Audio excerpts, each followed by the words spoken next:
Hey guys, welcome back to another episode of Tennis Talk. Today we are joined by David O'Hare, former pro doubles player and a good friend of mine. Dave, welcome to the show. Thanks very much. Thanks for having me. Um, so we were chatting earlier. You're stuck over in England for the moment, Stuck over in quarantine in England, yeah. right? So by choice, to be fair. So not too bad. Yeah. And what's the daily routine looking like? Daily routine is I'm actually over here with my girlfriend. So she lives just in Hampstead. So we're pretty fortunate that Hampstead Heath is just a stone's throw away. So generally we get out for a little bit of a 5k in the morning and come back and have a leisurely breakfast. And Rebecca's working from home, and then I'm doing a spot of yoga, and yeah, I'm actually researching, maybe different courses to do online, kind of starting from September. So Okay. that's generally how the day looks for me right now. Yeah, and I know tennis has brought you on a bit of a journey in your life so far, but um, I wanted to bring you right back to when was the very first moment you were introduced to tennis? Years ago, I'm the youngest. I've three other siblings, so back in the day in Templeogue, Mum would have brought them to various different lessons and whatnot, and I would have grown up just kind of watching them. And as soon as I could hold a racket, Mum was invariably taking me out to one of the empty courts, and I was hitting a few balls while my brothers and sister were having a lesson. So that's probably my earliest memory. Okay, so it was in the family. In the family, yeah. And so I believe you were. I did a bit of research on you earlier. You must have been a handy soccer player, right? Yeah. I mean, I think I was just tall back in back in the day. But certainly there was a couple good, a few of my friends who played for Broadford Rovers, and one of the years we did very well. We won the league and the cup, and then we went over to Holland and we won this tournament in Holland. So we all kind of thought did the triple crown and we were absolute legends. But subsequently, we did get trials with Man United. That's what I read. Yeah. So one of my good friends, a guy called Ian Daly, he was like top drawer. He was an absolute legend, and he probably drew most of the attention for United to come over and scout us. But it was good fun, obviously. And did you at any point have to make a choice between tennis and the other sports, or? There was one moment where, ultimately what happened was when we went to that tournament over in Holland, our goalkeeper got injured, and then I went in goals, and that's when we got the trials with United. So I was kind of like converted goalkeeper, and just being young and being stuck in between the two posts was kind of fell away from it a little bit. Yeah. And there was one particular weekend where I missed a tournament, and I was kind of like just in between the two sticks, not really seeing much action, and it was like, shit, I could have been down playing the Inter Pros or whatever it may have been, and I was kind of like, maybe tennis is a bit more fun, just a bit more involved in the game instead of just watching the whole time. So that's kind of what led me away from playing football. Yeah. And who was your main coach as a teenager? Growing up, I had Carl Cooley and then Owen Casey were kind of two of my most prevalent coaches. Owen Casey, as soon as I was in Colosh to Owen, so whatever age you are in first year, like 14 or 15, that's when I kind of joined Donnybrook and was playing like 2-3 days a week. I think I was still pretty much quite just a social tennis player. Like it never really was a daily thing. It was 1 or 2 days a week with Owen in his various different groups, and then the odd Leinster squad here and there. And then not until I was in fourth year did I, when I was 16, I did quite well in fifths, and then got an invite out from Tennis Ireland to kind of join the national squad with do you remember Javier de Castro, the Spanish guy? Yeah. That was at the federation. Yeah, so he took a big interest in me, and for my fourth year I was out in DCU, almost I think we did like 2-3 mornings a week, and I would have trained with Botel and Javier. Then I'd have shipped off to school, and then I'd have gone back in the evening. So really intense. And intense, yeah. Thankfully, Mum was able to drop and collect and drop, and yeah, she was an absolute saint. Yeah. And then, were you straight from school to Memphis University? No, so then that year that I was in transition year, I went to Mallorca. Javier set me up to go over and train at, I think I was one of the first. It's pretty popular now for a lot of the kids. A place called Global Tennis Team that was Moya's academy in Palma, and had a brilliant time there. I think I was recently on Fabio's podcast as well a couple of weeks ago, and I told him the story that I went to my first 3 days there were just very so just a heads up, you haven't heard any of these podcasts, so I do try and elicit a funny story, and you'll be doing a quiz at the end of it, by the way. Okay, yeah. So I went over to Global Tennis Team, and the first day, I didn't know what to expect. I arrived on Saturday night. The Sunday, there was no play at all, complete rest day for everyone, so I'm kind of twiddling my thumbs, not knowing what to expect. Monday morning rolls around, and next thing you know is Moya's there, so he's downstairs in the gym, so I'm like a little, kid on Christmas Eve, kind of going down, having a peep to see what he's doing.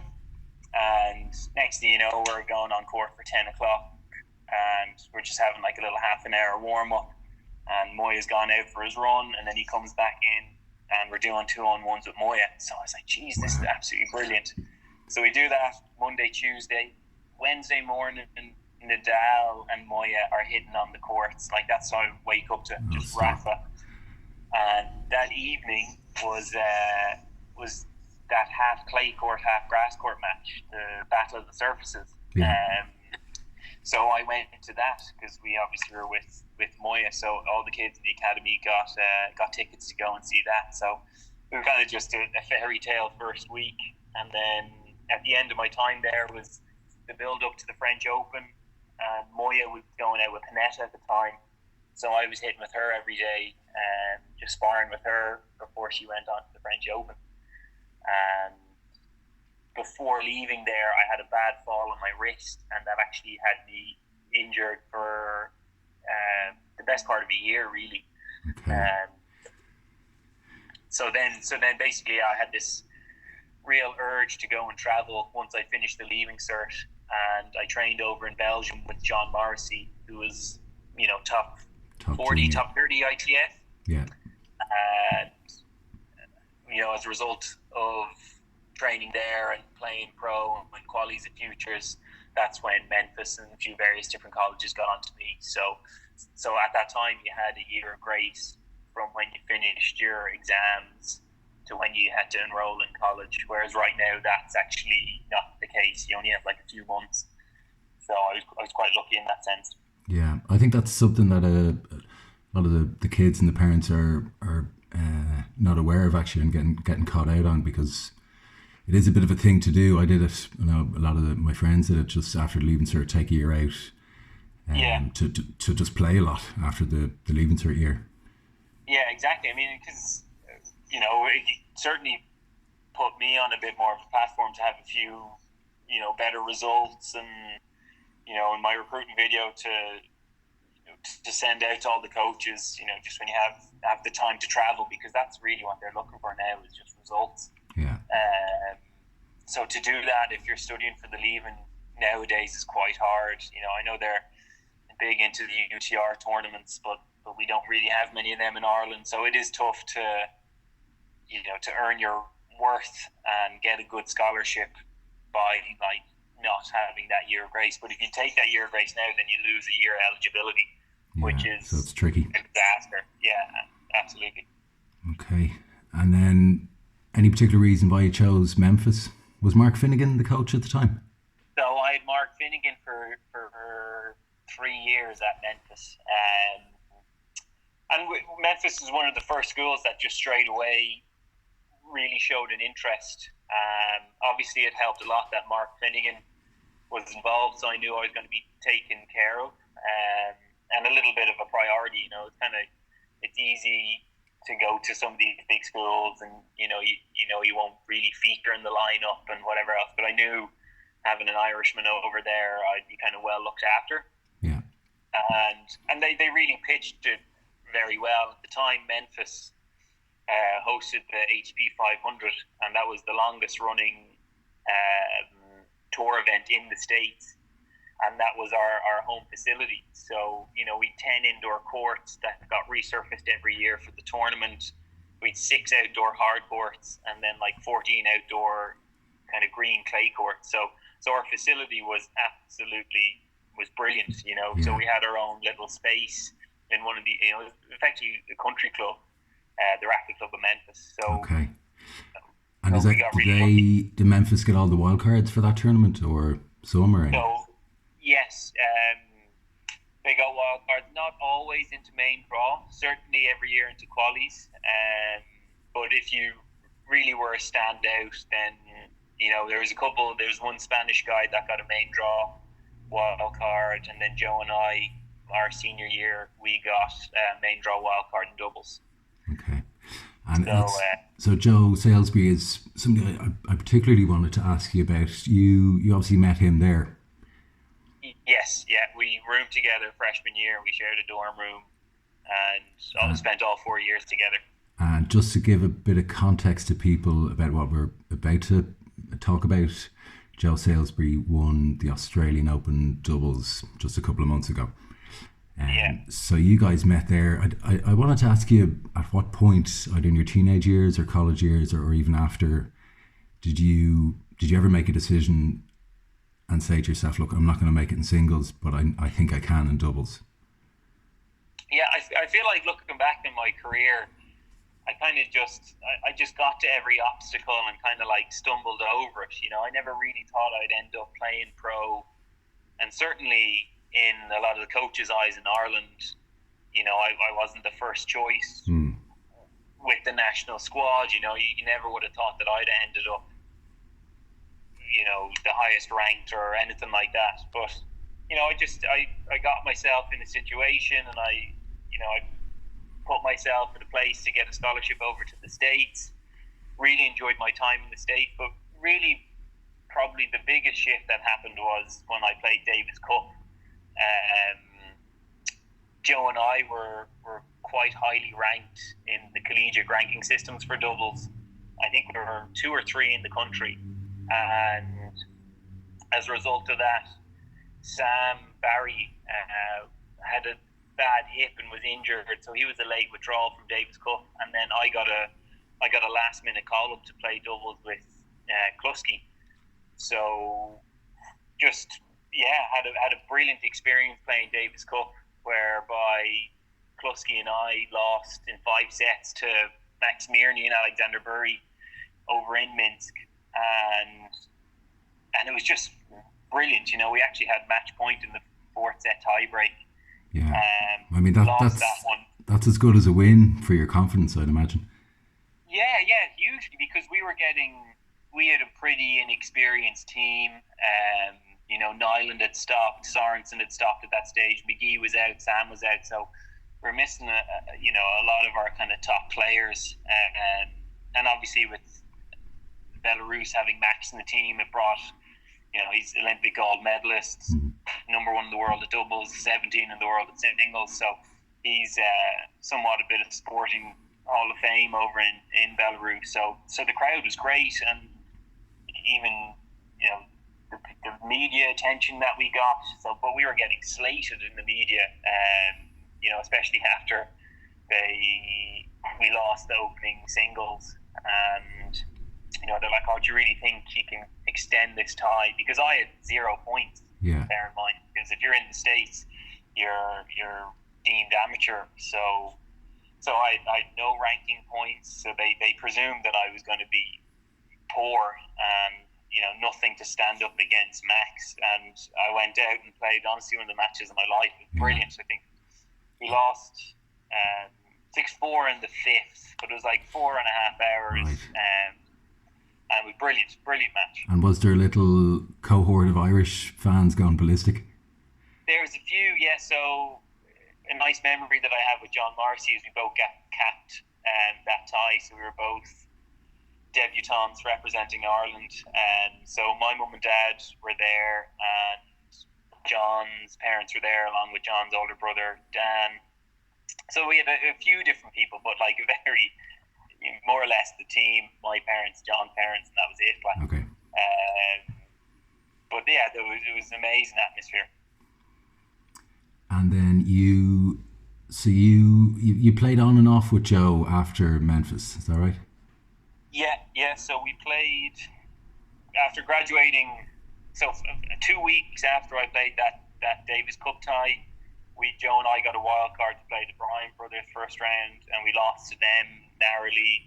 I remember that. That was a great result. What felt narrowly. We lost 4-4, 2 sudden death deuces, but having spent some time on the tour and playing to a somewhat high level and coached to the highest level now, I suppose, you realise it was somewhat a routine win for them.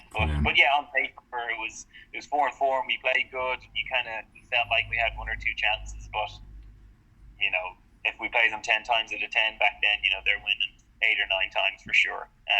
Maybe you sneak one, but they were the better team, obviously, hands down. Yeah. Now I imagine if there is people listening, they might want me to ask a question. How come Joe's winning the Aussie Open this year and you're not? Well, good question, I suppose. Unfortunately, back in 2018, at the start of the year, I got injured and tore the medial lateral ligaments in my ankle, which had me off the tour for the best part of 6 months. In that time, the University of Memphis got back onto me just to see how my recovery is going along, and I was like, hopefully I'll get back fit, and I might even try and get back with Sam Barry and try and get our rankings to a place where we can maybe play in the 2020 Olympics. And then I just was inquiring about what the assistant coach at Memphis was doing and what my coach had planned for the summer, recruit wise, and whatever else. And it turned out that the assistant coach was leaving. So I obviously expressed a bit of interest in the job.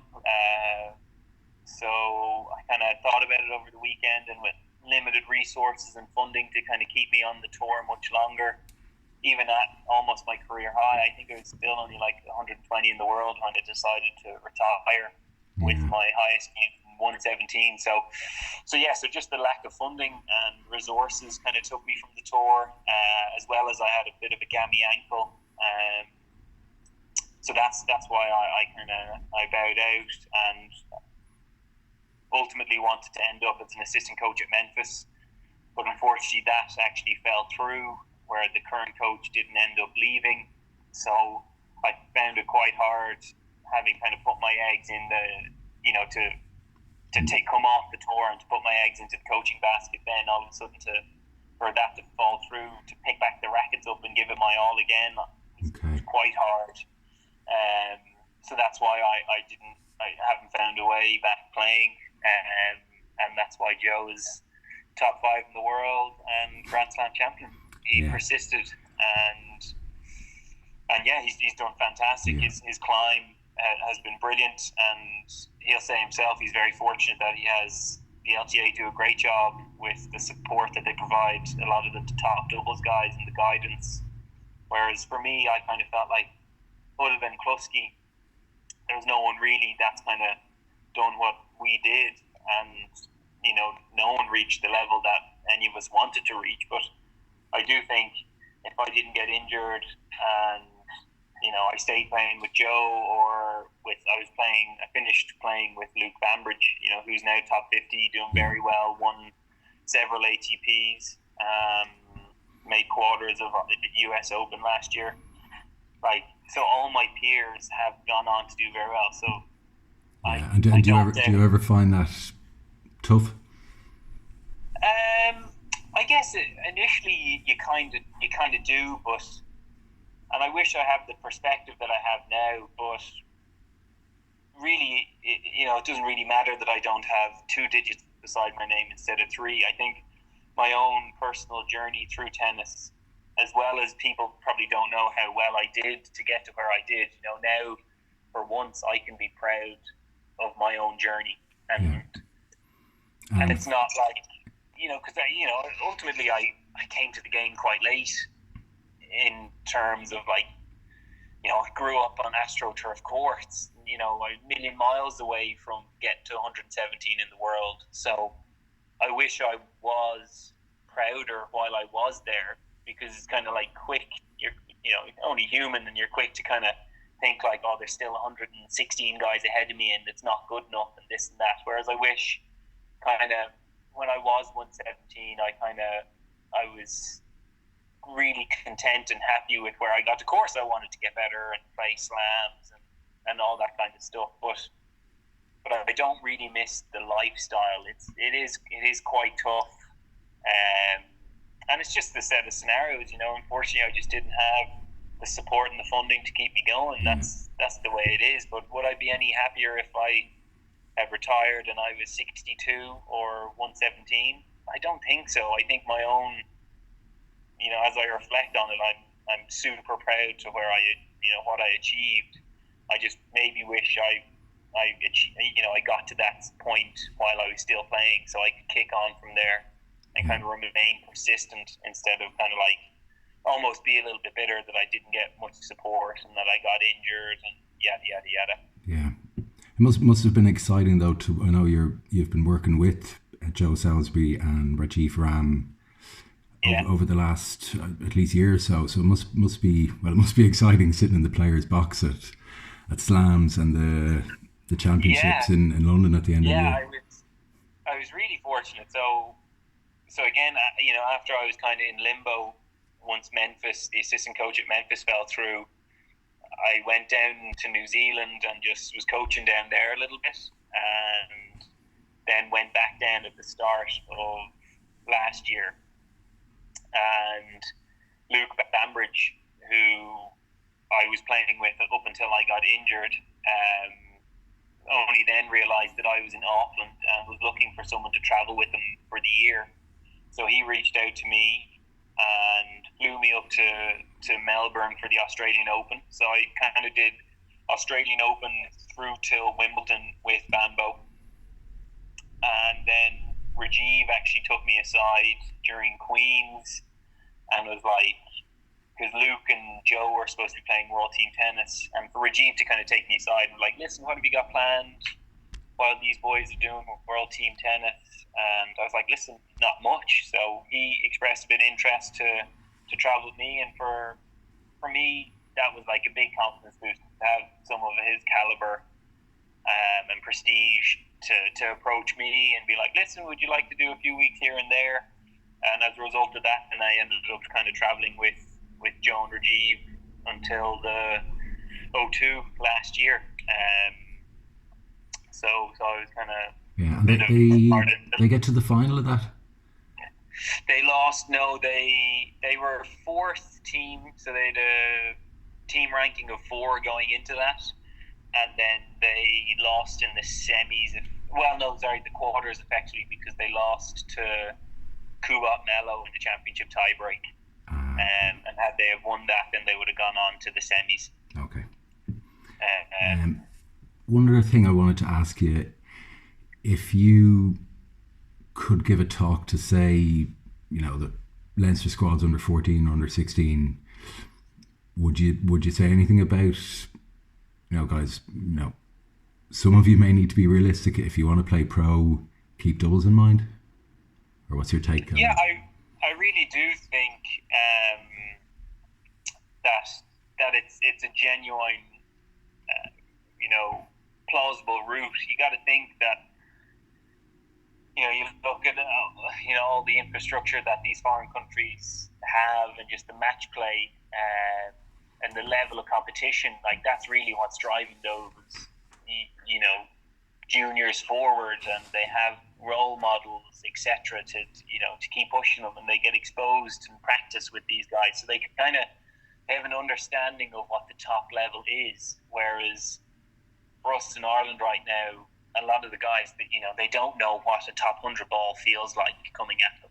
Yeah, and it's not all that different, to be honest. It's of course it is, but belief is a huge factor, and just being exposed and having great guidance.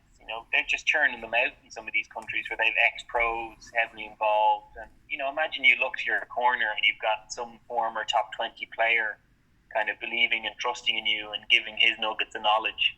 Like, that's the difference, in my opinion. I really don't think you can claim the climate and the court surface, but I do think, Ireland could produce a good, a highly ranked tennis player. There's nothing to say that we can't with some of the other countries they have, but they've just invested in bringing like a group of people together that can keep pushing them. I think Ireland route of picking one or two guys here and there in different age groups, I think it's tough because those guys invariably have kind of burnt out. Yeah. And I'd definitely be stressing the college route for a lot of the top Irish juniors, because realistically the average age of guys inside the top 100 is getting older and older. They're 28, 29 now.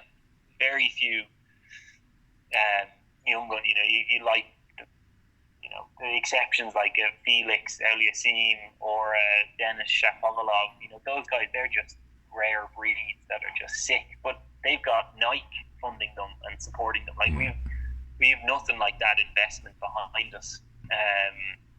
So I think there's no harm in going to the collegiate route. I think that should be every junior in Ireland's goal, and then at that point, you get exposed to a really high level. It's the most fun I've ever had on a tennis court, and then you're a bit more mature, you're a bit more fully developed, you're 23, 24, maybe even 22, and then you're kind of tossed into the pro tour, but you're much more mature and well equipped, I think. Yeah, I agree with as you. Opposed to kind of getting churned out at you're kind of top 100 under 18. Like, it's a different ball game going from that to then going into like futures. I think it's a big adjustment for a lot of the guys. Yeah. Okay, I'm conscious of time here, so I might we've a quiz. You like the name of the quiz? Called the Champ Breaker. I'm sure you've played many of them in your time. So yeah, it's 10 questions about tennis. Right. Okay, so question 1: who wrote the book The Court Jester? My Story. Jeez. Do I have an age range? I have no idea. Is it like Billy Nastasi or something like that? Or probably similar. Okay, hint: similar age probably to Nastasi. I'm going to go Barani. Yeah, Monzo Barani. Correct. You're on one. Come on. Who won the ladies' doubles at Wimbledon last year? Oh.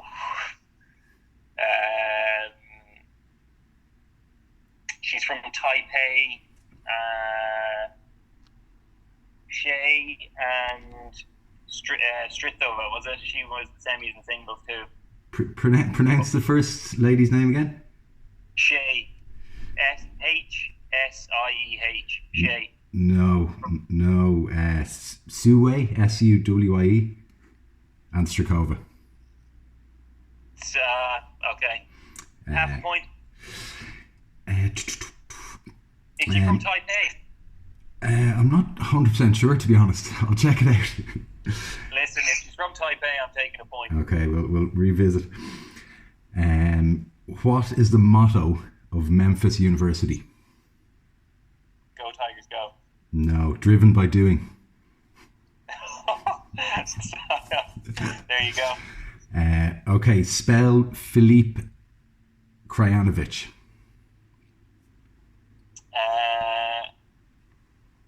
Krajinovic. K-R-I-J-O-V-I-C. Krajinovic. Something like that. No, negative. Krajinovic. How many? Next question. How many Americans are in the top 20 in the men's rankings? Top 20. Yeah. Isner. Just the number. How many? Just one. Just Isner. No, he's 21, so 0. 0. Wow. Okay. Nobody does well in this quiz, by the way. Okay, thank God. Next question. On Instagram recently, Rublev set a challenge where he's bouncing what on the side of a tennis racket? Toilet roll? Yes, yeah. So you're on 2. 2/3. 2/3, yeah. What decade was Steffi Graf born in? Oh. She's Agassi's age, is she? She was born in the 60s. Yeah, 69. 3/4. Name McEnroe's autobiography. What's the title? No idea, but I'm going to say You Cannot Be Serious. Oh, no, just serious. Ah. What was Nike's first ever product? I've read Phil Knight's book, great book, and he was in like track shoes. Yeah, I'll give you that. 4/5, I think. What is your exact height as per Wikipedia? I'm pretty sure I'm 194, but I'm not sure what Wikipedia says. 193. Oh, Deva. Okay, your 4/5. We'll figure that out later on. Okay. You're ahead of me. Somebody did the quiz on me last night and I got 2, so don't feel too bad. Okay. Okay, folks, we'll wrap it up there. Dave, thanks a mil for coming on. Pleasure to have you on. And guys, we'll chat to you soon. Cheers. Cheers, man.